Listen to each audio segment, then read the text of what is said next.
амалиёти корд паҳнкунандагони силоҳи сард боздошт шуданд. дар натиҷаи баргузории амалиёти шартии корд аз ҷониби кормандони раёсати вазорати корҳои дохилӣ дар шаҳри Душанбе дар марҳилаи навбатӣ аз ҷониби кормандони милитсияи шаҳри Душанбе 2 нафар паҳнкунандагони фурӯшандагони силоҳи сард дар ҳудуди шаҳри Душанбе дастгир ва аз онҳо шумораи зиёди кордҳои гуногун тамға ва электрошокери дигар намуди силоҳҳои сард дарёфту мусодира карда шуданд.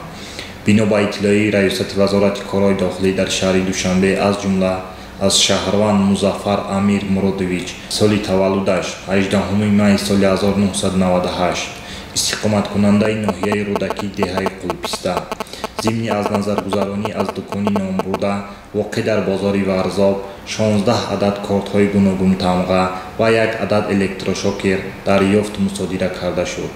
инчунин аз шаҳрванд Алимбоев Алишер Алиевич санаи таваллудаш 6 апрели соли 1992 истиқоматкунандаи шаҳри Душанбе кӯчаи Навбаҳор соҳибкории бозори Ганҷина 3 адад электрошокер ва 7 адад кордҳои ба сифати силоҳи сард истифодашаванда дарёфту мусодира карда шуд. нисбати ин 2 нафар фурӯшанда паҳнкунандагони силоҳҳои сард маводҳои зарурӣ тартиб дода шуда ҷиҳати баррасӣ ба суд ирсол гардид, меафзояд манба. бино ба иловаи манба, инчунин дар ҷараёни амалиёти мазкур дар маҳаллаи Якачинор шаҳрванд Қаимов Неъмат Назрлоевич санаи таваллудаш 17 май соли 1993 истиқоматкунандаи шаҳри Душанбе кӯчаи Испечак қаблан бо моддаи 244 дуздии кодекси ҷиноятии ҷумҳурии Тоҷикистон суд шудааст ва бо корд мусаллаҳ ба кӯчагардӣ машғул буд.